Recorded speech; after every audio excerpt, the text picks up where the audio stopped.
Saya bersumpah dan seadil-adilnya periode keanggotaan DPR RI hingga saat ini, yaitu terdapat 126 undang-undang yang telah selesai dibahas DPR RI.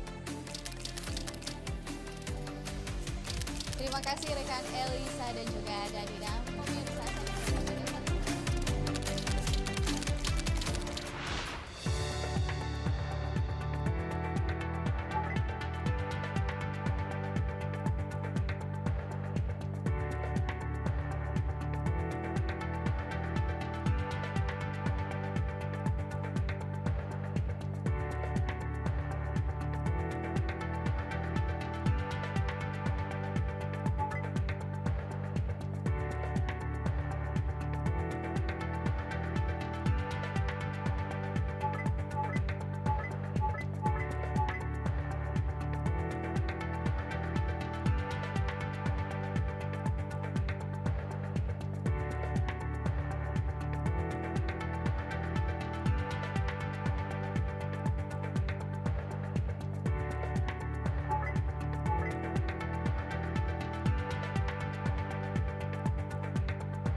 apa kabar pemirsa dimanapun Anda berada, berjumpa kembali dalam program TVR 09 bersama saya Zia Ulbar dan juga rekan saya. bersama saya Angga Dokter ini pemirsa, dan dalam 30 menit ke depan kami akan sajikan kepada Anda sejumlah berita nasional khususnya dari sudut pandang DPR RI sebagai referensi Anda dalam memahami dinamika politik, hukum, ekonomi, sosial, dan juga budaya yang ada di Indonesia. Dan pemirsa, inilah TVR 09 selengkapnya.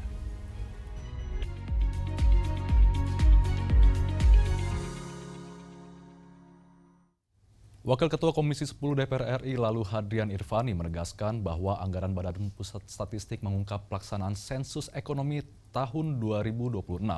Sensus ekonomi merupakan amanat konstitusi yang wajib dilakukan setiap 10 tahun sekali. Badan Pusat Statistik atau BPS dipastikan menerima tambahan anggaran sebesar 76 miliar rupiah dalam penyesuaian RAPBN 2026. Jumlah ini jauh lebih kecil dari usulan tambahan sebesar 1,1 triliun rupiah. Wakil Ketua Komisi 10 DPR RI lalu Hadrian Irvani menegaskan bahwa anggaran itu untuk pelaksanaan sensus ekonomi tahun 2026. Sensus ekonomi merupakan amanat konstitusi yang wajib dilakukan setiap 10 tahun sekali. Oleh karenanya, lalu mendesak Menteri Keuangan untuk mempertimbangkan pemenuhan kebutuhan anggaran sensus yang diperkirakan mencapai 3,8 triliun rupiah. Lalu menyatakan, pemenuhan anggaran dapat dilakukan melalui instruksi Presiden maupun pergeseran alokasi. Penyelesaian anggaran ini sudah kita dapatkan untuk BPS 76 miliar. Nah, dari usulan tambahan yang telah kami sepakati sebesar 1,1 triliun, itu sudah termasuk alokasi untuk sensus ekonomi. Nah, tetapi di hasil penyesuaian badan anggaran ini, BPS hanya mendapat tambahan 76 miliar. Artinya apa? Kita masih memiliki PR untuk persiapan anggaran sensus ekonomi 2026. Nah, oleh sebab itu saya berharap anggaran untuk sensus ekonomi yang kira-kira totalnya berjumlah sekitar 3,8 triliun itu bisa dipenuhi untuk 2026. Entah itu nanti melalui inpres atau pergeseran anggaran dan sebagainya, ya tentu kami di Komisi 10 sangat berharap itu. Dengan keterbatasan anggaran yang ada, Badan Pusat Statistik diharapkan tetap mampu mengumpulkan data nasional secara akurat. Bari Ramadana, TVR Parlemen melaporkan. Komisi 5 DPR RI memastikan kesiapan BPPMT Yogyakarta untuk melakukan pelatihan SDM transmigrasi yang siap kerja. Program ini diarahkan untuk menciptakan kawasan baru yang potensial mendukung ketahanan pangan nasional. Balai Besar Pelatihan dan Pemberdayaan Masyarakat Transmigrasi atau BBPPMT memiliki peran dalam meningkatkan kualitas dan kemampuan transmigran. Komisi 5 DPR RI memastikan kesiapan BBPPMT Yogyakarta untuk melakukan pelatihan SDM transmigrasi yang siap kerja. Wakil Ketua Komisi 5 DPR RI Robert Rowe menilai, program pelatihan ini penting untuk menyiapkan SDM yang akan ditempatkan di wilayah transmigrasi. Program ini diarahkan untuk menciptakan kawasan baru yang potensial mendukung ketahanan pangan nasional. Transmigrasi diharapkan tidak sekedar memberikan tanah dan rumah, melainkan menyiapkan pola baru agar masyarakat tertarik dan merasa terjamin secara ekonomi. Program ini dan apa yang sudah dilakukan dalam rangka penyiapan SDM untuk melakukan pelatihan-pelatihan di daerah-daerah transmigrasi, ini salah satu kegiatan yang memang harus dilakukan. Masa lalu itu citra transmigrasi itu seperti memindahkan orang miskin ke daerah, maka itu juga menjadi beban di daerah, bertambah orang miskin di daerah. Tapi saya lihat apa yang sekarang menjadi program pemerintah dengan mindsetnya dirubah, bahwa ini untuk menciptakan daerah-daerah baru yang potensial menjadi pendukung swasembada pangan kita. Program transmigrasi dalam RPJMN 2025-2029 diarahkan untuk mendukung pemerataan ekonomi nasional, mengurangi kemiskinan, dan membangun desa dari bawah. Dari Yogyakarta, Bondan Imana, TVR Parlemen melaporkan. DPR RI menilai terminal tipe A Pondok Cabe Tangerang Selatan tidak optimal dari segi pemanfaatannya. Dan nantikan informasi selengkapnya usai jeda, tetap bersama kami di TVR 09.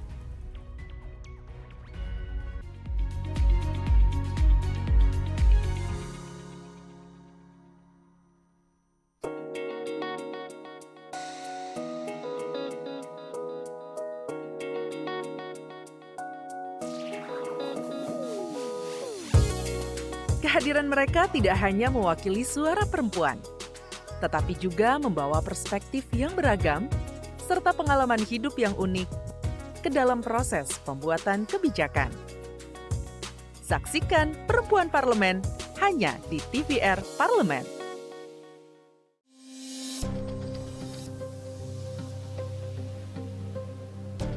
UMKM ini menyumbang sekitar 61% terhadap PDB nasional nih Pak. Ini cukup besar ya.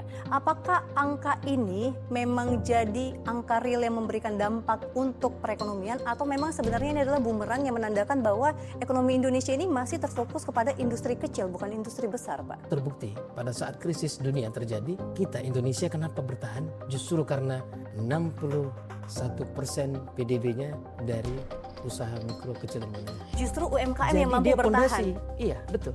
Kenapa? Karena ketika krisis besar itu memang yang akan kolaps yang paling dahulu itu adalah yang perusahaan-perusahaan besar.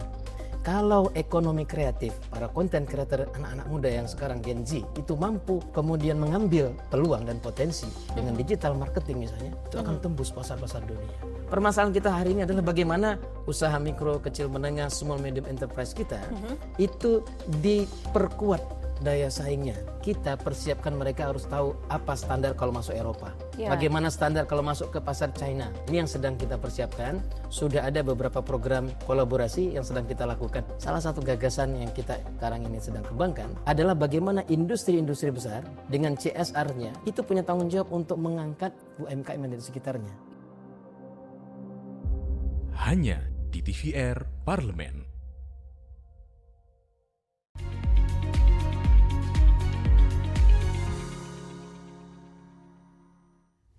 Kembali di TVR 09. Pemirsa, anggota Komisi 5 DPR RI Musa Rajeksa menyayangkan banyaknya penumpang yang beralih ke terminal milik swasta daripada terminal milik pemerintah karena faktor kenyamanan. Terminal tipe A Pondok Cabe yang dinilai tidak optimal dari segi pemanfaatannya mendapat perhatian parlemen. Anggota Komisi 5 DPR RI, Musa Rajeksa menyebut perlu ada kajian dari Kementerian Perhubungan untuk membangun konektivitas terminal dengan moda transportasi lain. Musa juga menyayangkan banyaknya penumpang yang beralih ke terminal milik swasta daripada terminal milik pemerintah. Menurutnya, faktor kenyamanan dan kelengkapan fasilitas mendorong para penumpang untuk beralih ke terminal milik swasta. Di kereta api ataukah memang dari jalur-jalur yang memang mudah dicapai masyarakat supaya ada daya tarik. Ini juga kita melihat banyak angkutan-angkutan umum swasta juga mempunyai pool busnya sendiri juga dengan yang mungkin fasilitasnya lebih menarik, lebih baik, yang akhirnya para masyarakat pengguna angkutan ini tidak menggunakan terminal kita, tapi malah terminal-terminal dari perusahaan-perusahaan pengangkutan umum bus tadi itu. Anggota Komisi 5 lainnya, Edi Purwanto, mengatakan pembangunan infrastruktur seperti terminal harus didukung dengan kajian yang matang dan inovasi dalam pengelolaannya, sehingga terminal dapat dimanfaatkan dengan maksimal untuk melayani masyarakat. Terminal ini kemanfaatannya tidak dirasakan langsung oleh masyarakat, ditambah lagi memang mohon maaf inovasi daripada mungkin pengurus terminalnya yang kurang inovatif lah seperti itu, sehingga memang ini perlu kita tinjau lebih dalam, apalagi sekarang Kementerian Perhubungan lagi. Nurul Nareswari, TVR Parlemen melaporkan. Anggota Balik DPR RI Karmila Sari menjelaskan bahwa perubahan kurikulum pendidikan menjadi salah satu sebab hilangnya mata pelajaran pendidikan Pancasila yang menyebabkan turunnya kesadaran masyarakat untuk memegang nilai luhur Pancasila dalam kehidupan sehari-hari. Rancangan Undang-Undang Badan Pembinaan Ideologi Pancasila tengah digodok DPR RI. Badan Legislasi berkomitmen untuk segera selesaikan pembahasan RUU tersebut agar lembaga BPIP dapat menjalankan tugasnya dengan maksimal. Dalam kunjungan kerja ke Jawa Timur, anggota Balik DPR RI Karmila Sari menjelaskan, perubahan kurikulum pendidikan menjadi salah satu sebab hilangnya mata pelajaran pendidikan Pancasila. Hal ini ditengarai turut menjadi penyebab menurunnya kesadaran masyarakat untuk memegang nilai luhur Pancasila dalam kehidupan sehari-hari. Kita kenal ada pendidikan moral Pancasila, juga ada penataran P4 di zaman dulu ya. Nah, terus sekarang ada PPKN. Nah, inilah pengamalan-pengamalan ini yang harus diadaptasikan dengan kehidupan sehari-hari. Di mana dari 5 sila ini tentu secara ideologinya akan banyak kegiatan-kegiatan program. Nah, ini yang menjadi pendorong agar PIP ini dibuat secara undang-undang. Dalam kesempatan ini, Kepala Biro Hukum dan Organisasi BPIP, Edi Subowo, menambahkan, penguatan landasan hukum diperlukan BPIP untuk mengkoordinasikan pembinaan ideologi Pancasila melalui kementerian dan lembaga yang ada, termasuk melalui institusi pendidikan. Supaya materi Pancasila itu ada di dalam kurikulum, dan sekarang sudah ada dengan adanya perubahan PP 57 tahun 2001 dirubah menjadi PP 4 tahun 2022. Di situ materi Pancasila menjadi materi wajib untuk pendidikan. Dari Jawa Timur, Anggun Oktarini, TVR Parlemen melaporkan. Wakil Ketua Komisi 12 DPR RI Sugeng Suparwoto menilai reklamasi tambang merupakan instrumen strategis untuk menjaga keseimbangan antara kepentingan industri dan kelestarian lingkungan. Pentingnya reklamasi sebagai kewajiban utama dalam pengelolaan pertambangan di Indonesia mendapat perhatian parlemen. Wakil Ketua Komisi 12 DPR RI Sugeng Suparwoto menilai reklamasi strategis untuk menjaga keseimbangan antara kepentingan industri dan kelestarian lingkungan. Menurut Sugeng, penerapan reklamasi yang tepat dapat mengubah lahan bekas tambang menjadi ekosistem produktif. Hal tersebut terlihat dari kawasan yang kembali menjadi hutan, dengan kualitas air yang tetap terjaga, serta memberikan manfaat bagi masyarakat sekitar. Kaidah-kaidah best management practice yang baik, maka juga pertambangan itulah yang akan merusak peradaban. Nah, ini harus menjadi perhatian kita, karena dari kita bangun tidur, dari sejak lahir, kita semuanya bersentuhan dengan pertambangan, yakni adalah produk-produk hari ini semuanya adalah produk pertambangan.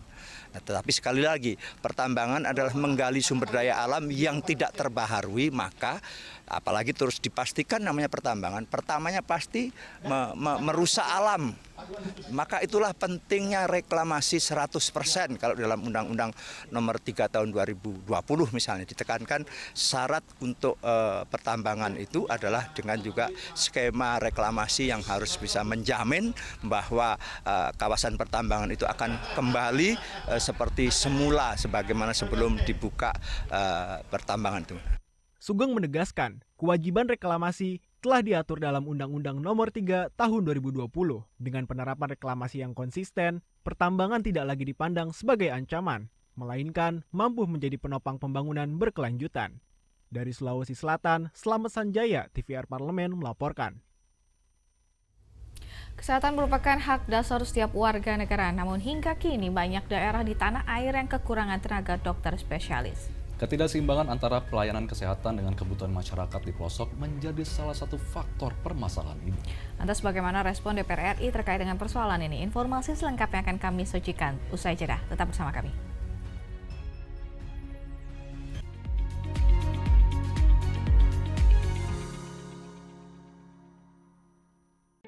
Selamat datang di Biro Pemberitaan Parlemen. Anda memasuki kawasan zona integritas menuju wilayah bebas dari korupsi atau WBK dan wilayah birokrasi bersih dan melayani atau WBBM. Biro Pemberitaan Parlemen berkomitmen penuh untuk mewujudkan wilayah bebas korupsi dan wilayah birokrasi bersih dan melayani. Komitmen kami, pejabat dan jajaran memiliki komitmen tinggi untuk mewujudkan WBK dan WBBM melalui reformasi birokrasi, khususnya dalam hal pencegahan korupsi dan peningkatan kualitas pelayanan publik. Kedua, bebas dari korupsi dengan terwujudnya wilayah bebas korupsi atau WBK, yang artinya bebas dari KKN, gratifikasi dan dari segala bentuk pungutan liar atau pungli. Terakhir, pelayanan prima dengan terwujudnya wilayah birokrasi bersih melayani, yaitu dengan meningkatnya kualitas pelayanan publik dan tercapainya kepuasan masyarakat terhadap pelayanan.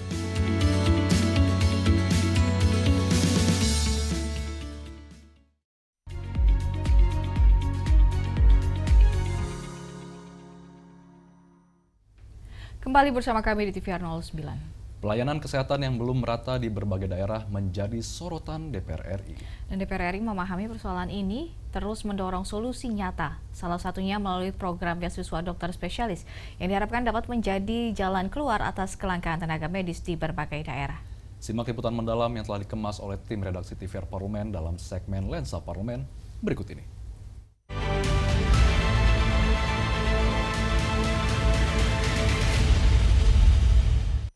Ketersediaan tenaga dokter spesialis masih menjadi persoalan serius di Indonesia. Berdasarkan data yang disampaikan Kementerian Kesehatan, setiap tahun Indonesia hanya mampu mencetak sekitar 2.700 dokter spesialis.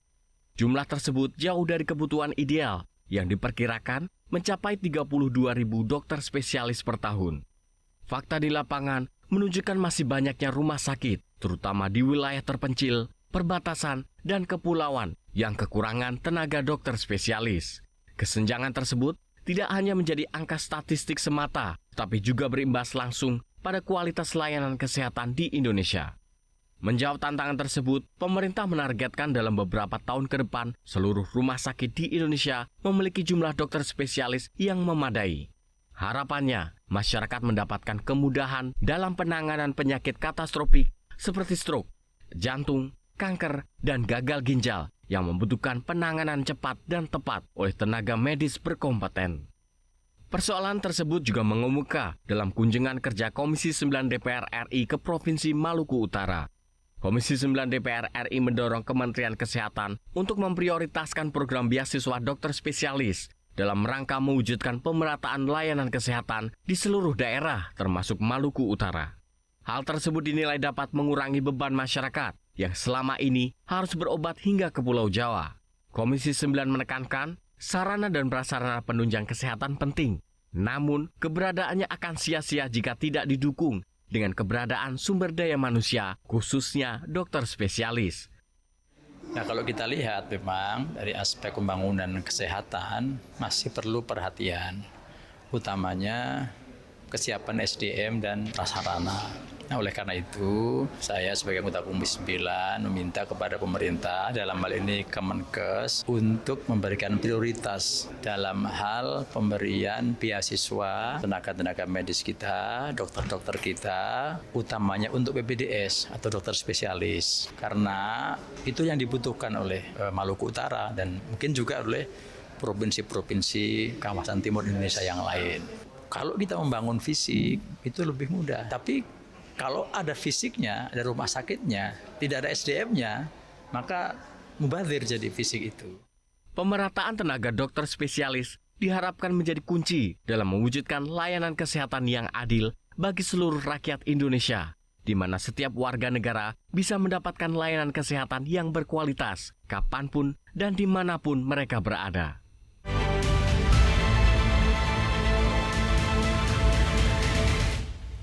Memiliki beragam makanan yang penuh cita rasa dan menggugah selera, membuat Indonesia menjadi negara favorit untuk dikunjungi terutama bagi para pecinta kuliner. Nah, ini keanekaragaman bahan dan rempah-rempah yang ada membuat makanan di setiap daerah memiliki cita rasa yang khas. Lantas bagaimana dan seperti apa kuliner Indonesia yang diakui oleh dunia? Untuk itu jangan kemana-mana, tetaplah di TVR 09.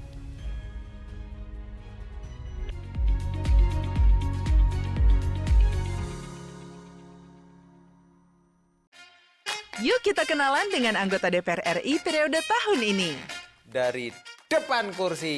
Di balik kursi. Gini, di balik kursi.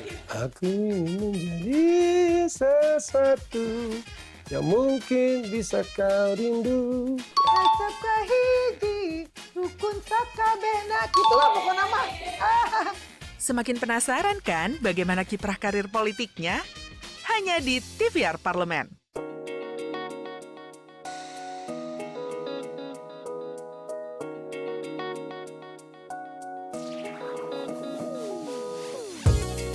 Kehadiran mereka tidak hanya mewakili suara perempuan, tetapi juga membawa perspektif yang beragam serta pengalaman hidup yang unik ke dalam proses pembuatan kebijakan. Saksikan Perempuan Parlemen hanya di TVR Parlemen. Saya Hasbiallah Ilyas, fraksi Partai Kebangkitan Bangsa. Saya mencalonkan DPR RI atas perintah partai. Alhamdulillah terpilih. Masyarakat kita hari ini mungkin sudah bosan dengan janji-janji politik, tapi yang terpenting masyarakat itu apa yang kita sudah kerjakan selama ini, selama saya di DPRD 15 tahun. KJP aja tidak cukup. Nah, ini program yang dari Senayan ini, dari DPR RI itu yang kita akan berikan kepada masyarakat. Salah satu contoh pendidikan. Benar atau tidak, anggota dewan itu harus pakai fatwa kemana-mana? Enggak. Benar atau tidak, 3 fungsi DPR adalah pengawasan, legislasi, dan anggaran? Iya, betul. Segera, hanya di TVR Parlemen.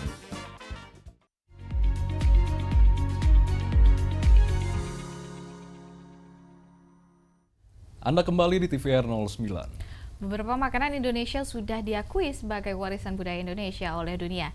Salah satunya yaitu lumpia, makanan khas Semarang, Jawa Tengah yang diakui oleh UNESCO sejak 2014. Bukan hanya sekedar rasa, namun kisah makanan Indonesia juga berbicara tentang warisan budayanya. Tanpa berlama-lama lagi pemirsa, mari kita saksikan tayangan makanan Indonesia yang diakui dunia pada segmen Intips Informasi dan Tips berikut ini.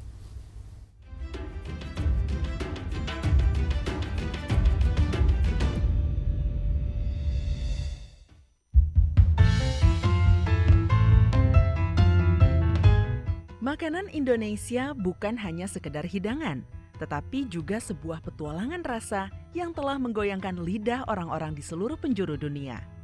Dari nasi goreng yang kaya rempah hingga rendang yang meriah, kuliner Indonesia telah menemukan tempat istimewa di hati pecinta makanan global.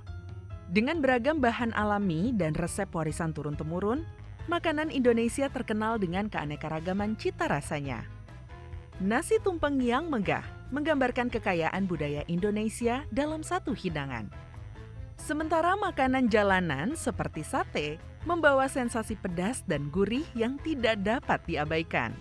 Bahkan di tengah pesona makanan ala dunia, makanan Indonesia terus mengukir namanya dalam sejarah kuliner global hingga diakui dunia. Ada rendang, hidangan daging yang telah diolah dengan santan dan rempah-rempah dengan sempurna.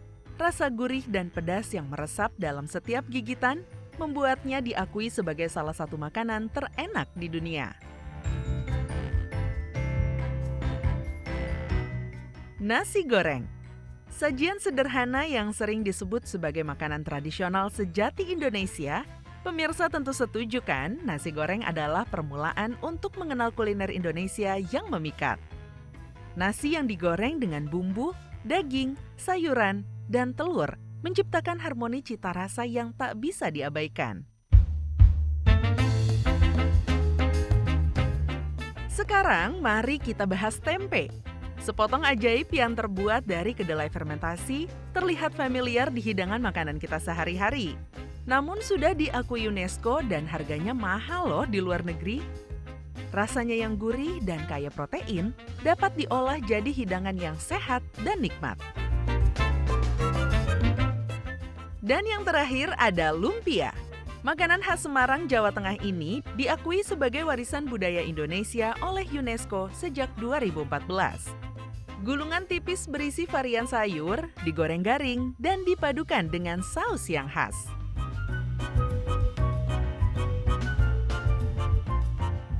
Masih banyak makanan Indonesia yang layak untuk diakui dunia. Karena kisah makanan Indonesia lebih dari sekedar rasa, tapi juga cerita tentang warisan budaya. Inilah alasan mengapa makanan Indonesia terus menjadi sajian terhormat di meja-meja di seluruh dunia dan menarik penikmat makanan untuk menjelajahi ragam rasa yang ditawarkannya.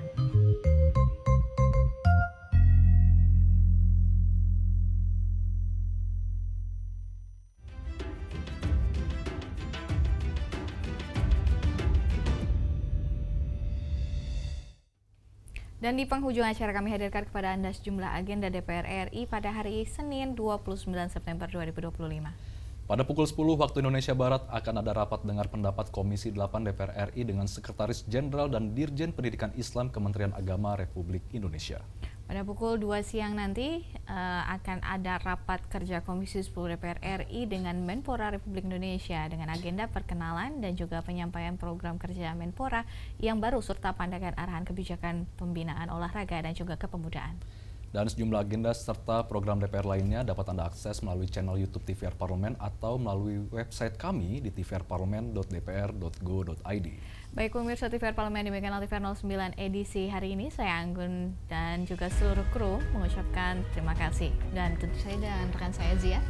Saya Zia Ulbar, sampai jumpa di TVR 09 selanjutnya. TVR Parlemen, Referensi Indonesia.